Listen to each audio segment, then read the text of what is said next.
Hello दोस्तों, कैसे हैं आप सब। आज की हमारी कहानी है जब भगवान शिव ने मगरमच्छ बनकर ली पार्वती की परीक्षा। तो चलिए शुरू करते हैं। माता पार्वती शिव जी को पति रूप में प्राप्त करने के लिए घोर तप कर रही थी। उनके तप को देखकर देवताओं ने शिव जी से देवी की मनोकामना पूर्ण करने की प्रार्थना की। शिव जी ने पार्वती जी की परीक्षा लेने सप्तऋषियों को भेजा। सप्तऋषियों ने शिव जी के सैकड़ों अवगुण गिनाए, पर पार्वती जी को महादेव के अलावा किसी और से विवाह मंजूर न था। विवाह से पहले सभी वर अपनी भावी पत्नी को लेकर आश्वस्त होना चाहते थे, इसलिए शिव जी ने स्वयं भी पार्वती की परीक्षा लेने की ठानी। भगवान शंकर प्रकट हुए और पार्वती को वरदान देकर अंतर्ध्यान हुए। इतने में वहां वह तप कर रही थीं। वहीं पास में तालाब में मगरमच्छ ने एक लड़के को पकड़ लिया। लड़का जान बचाने के लिए चिल्लाने लगा।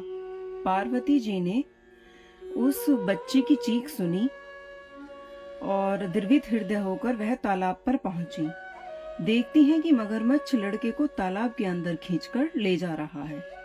लड़के ने देवी को देखकर कहा, मेरी ना तो माँ है, ना बाप, ना कोई मित्र। माता, आप मेरी रक्षा करें। पार्वती जी ने कहा, हे ग्रह, इस लड़के को छोड़ दो। मगरमच्छ बोला, दिन के छठे पहर में जो मुझे मिलता है उसे अपना आहार समझकर स्वीकार करना मेरा नियम है। ब्रह्मदेव ने दिन के छठे पहर इस लड़के को भेजा है, मैं इसे क्यों छोड़ूं?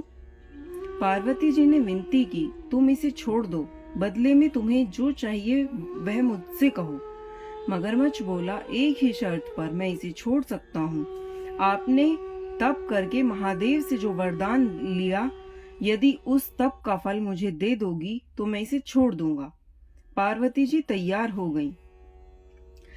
उन्होंने कहा, मैं अपने तप का फल तुम्हें देने को तैयार हूँ, लेकिन तुम इस बालक को छोड़ दो। मगरमच्छ ने समझाया, सोच लो देवी, जोश में आकर संकल्प मत करो। हजारों वर्षों तक जैसा तप किया है वह देवताओं के लिए भी संभव नहीं। इसका सारा फल इस बालक के प्राणों के बदले चला जाएगा।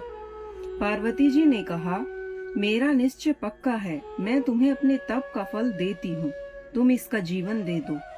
मगरमच्छ ने पार्वती जी से तपदान करने का संकल्प करवाया। तप का दान होते ही मगरमच्छ का देह तेज से चमकने लगा। मगर बोला, हे पार्वती, देखो, तप के प्रभाव से मैं तेजस्वी बन गया हूँ। तुमने जीवन भर की पूंजी एक बच्चे के लिए व्यर्थ कर दी। चाहो तो अपने भूल सुधारने का एक मौका और दे सकता हूँ। पार्वती जी ने कहा, हे ग्राह, तप तो मैं पुनः कर सकती हूँ, किंतु यदि तुम इस लड़के को निगल जाते तो क्या इसका जीवन वापस मिल जाता?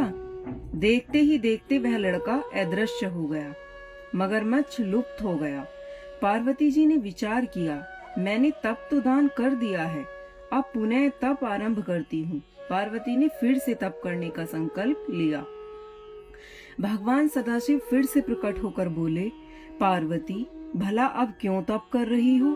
पार्वती जी ने कहा, प्रभु, मैंने अपने तप का फल दान कर दिया है। आपको पति रूप में पाने के संकल्प के लिए मैं फिर से वैसा ही घोर तप कर आपको प्रसन्न करूंगी। महादेव बोले, मगरमच्छ, ऐसे लड़के दोनों रूपी मैं ही था। तुम्हारा चित्त प्राणी मात्र मैं अपने सुख दुख का अनुभव करता है या नहीं, इसकी परीक्षा लेने को मैंने यह लीला रची। अनेक रूपों में दिखने वाला मैं एक ही हूँ। मैं अनेक शरीरों से अलग निर्विकार हूँ। तुमने अपना तप मुझे ही दिया है, इसलिए अब और तप करने की जरूरत नहीं। देवी ने महादेव को प्रणाम कर प्रसन्न मन से विदा किया। तो धन्यवाद दोस्तों, कैसी लगी आपको हमारी कहानी? अगर आपको हमारी कहानी पसंद आए तो कहानी को लाइक करें, शेयर करें और हमारे चैनल को सब्सक्राइब करें। मिलते हैं एक और नई अगली कहानी में, तब तक के लिए धन्यवाद।